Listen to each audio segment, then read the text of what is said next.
வணக்கம். எல்லாம் வல்ல மூகாம்பிகையினுடைய அருளோடு இன்றைய தினம் சிந்தனைகள்.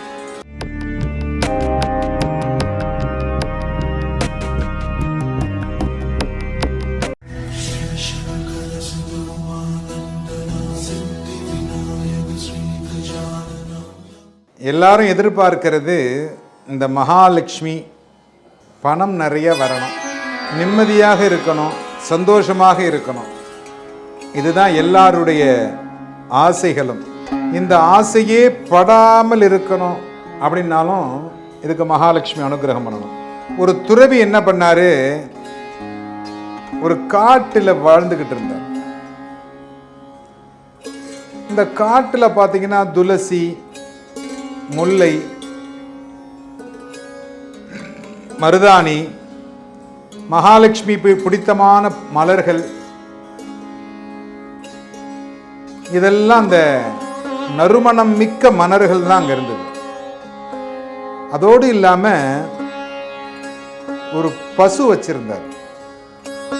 அந்த பாலை தினமும் கறந்து மகாவிஷ்ணுவுக்கு நேவேதியம் பண்ணிட்டு அதுக்கப்புறம் தான் அதை சாப்பிடுவார். நீங்க இன்னைக்கு கடையில ஒரு பொருள் வாங்குனீங்கன்னா என்ன பண்றீங்க?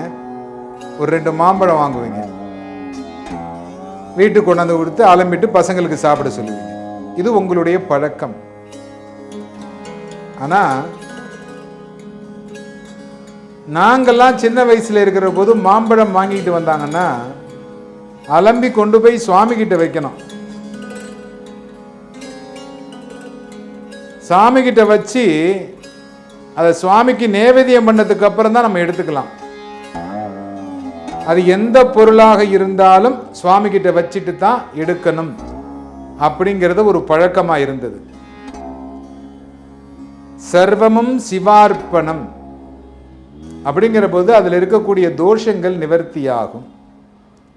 அந்த மாதிரி மகாவிஷ்ணுனுடைய நேவேத்தியம் செய்யப்பட்ட பாலை தினமும் அருந்தினார்.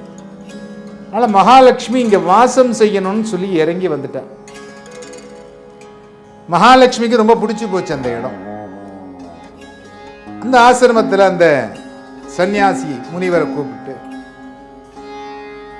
உனக்கு நான் அனுகிரகம் பண்றேன், நீ சந்தோஷமாக இருக்க வேண்டும், நிறைய செல்வங்களோடு வாழ வேண்டும் அப்படின்னு ஆசீர்வாதம் பண்ண. அப்ப இந்த மகரிஷி சன்னியாசி சொல்றாரு, தாயே, எனக்கு செல்வம் தேவையில்லை, நான் முக்தி அடைய வேண்டும், முக்தியை தேடியே நான் வாழ்ந்து கொண்டு இருக்கிறேன், நான் செல்வத்தை வச்சுக்கிட்டு என்ன பண்ண போறேன்? மகாலட்சுமி சொன்னலாம், இல்லை, இந்த பிறவியிலே நீ செல்வந்தராக வாழ வேண்டும், அதன் பிறகு அடுத்த பிறவியிலே முக்தி அடைய வேண்டும், இதுதான் உன்னுடைய தலைவிதி. அதனால நான் ஆசீர்வதித்திருக்கிறேன், நீ இந்த பிறவியில் செல்வந்தராகவே வாழ்வாய் அப்படின்னு சொல்லியிருக்கார்.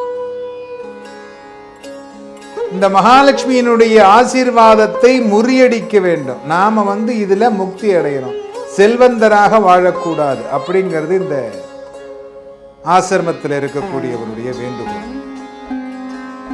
அதனால அவர் என்ன பண்ணாரு, அப்படியே நடந்து போய்கிட்டே இருந்தார். கொஞ்ச தூரம் போன உடனே ராஜா பரிவாளங்களோடு ஒரு இடத்துல அமர்ந்து இருக்கிறத பார்த்தார். அந்த படைகளோடு அந்த பரிவாரங்களோடு அமைச்சர் எல்லாரும் உட்கார்ந்துருக்கிறாங்க. எல்லாம் தரையில உட்கார்ந்துருக்காங்க, துண்டை விரிச்சு. ராஜாவும் உட்கார்ந்துருக்காரு, ரெஸ்ட் எடுத்துக்கிட்டு இருக்காரு, ஓய்வு பெற்று கொண்டு இருக்கிறார். எங்க இருந்தோ வந்திருக்கிறார் ராஜா, இந்த மரத்தடியில ஓய்வு பெற்றுக் கொண்டிருக்கிறார். தன்னுடைய கிரீடத்தை கீழே அவிழ்த்து வைத்திருக்கிறார். உடனே இந்த சன்னியாசிக்கு ஒரு யோசனை வந்தது. இந்த கிரீடத்தை காலால் உதைத்து விட்டால் இவன் நம்மை சிறை சேதம் செய்து விடுவான், இந்த பிறவியிலேயே நாம் முக்தி அடைந்து விடுவான். இத மகாலட்சுமி பார்த்துக்கிட்டே இருக்கிறான். இவன் போய் நேரா போய் அந்த கிரீடத்தை உதைக்கிறார் முனிவர். உதைத்த உடனே மகாலட்சுமி பார்த்துக்கிட்டே இருக்கான் இல்லையா, அவன் என்ன பண்ண, அனந்தனை கொண்டு போய் அங்குள்ளார உட்கார வச்சான். சர்ப்பம் உள்ளே இருந்தது. இவன் உதைத்த உடனே அந்த சர்ப்பம் சீறிக்கொண்டு கருநாகமாக வெளியே வந்தது. அங்கே இருப்பவர்கள் எல்லோரும் சொன்னார்கள், ராஜாவின் உயிரை காப்பாற்றுவதற்காகவே இவர் அந்த கிரீடத்தை உதைத்திருக்கிறார்.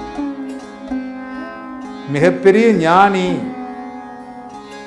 அந்த கிரீடத்தினுள்ளே பாம்பு இருக்கிறது என்பதை கண்டுபிடித்திருக்கிறார். மிகப்பெரிய முனிவர், மிகப்பெரிய ஞானி இவர் அப்படின்னு எல்லாரும் சொன்ன ராஜாவுக்கு ஒரே சந்தோஷம். உடனே ராஜா அந்த முனிவரை ராஜகுருவாக ஏற்றுக்கொண்டு அவருக்கு மாட மாளிகையெல்லாம் வழங்கி நிறைய செல்வங்கள் கொடுத்து நிறைய நிம்மதியோடு வாழ வைத்தார். நீங்கள் செய்கின்ற காரியம் நியாயமானதாகவும் தர்மமானதாகவும் இருந்தால் மட்டுமே மகாலட்சுமி உங்களிடத்திலே வாசம் செய்வாள். இதுதான் உண்மை.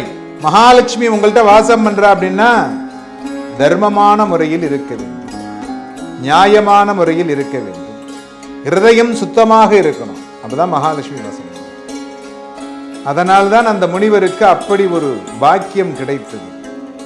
எல்லோரும் தர்மமோடு நடந்து மகாலட்சுமியினுடைய அனுகிரகத்தோடு செல்வ செழிப்போடு வாழ்வதற்கு எல்லாம் வல்ல மகாலட்சுமியை பிரார்த்தனை செய்கிறோம்.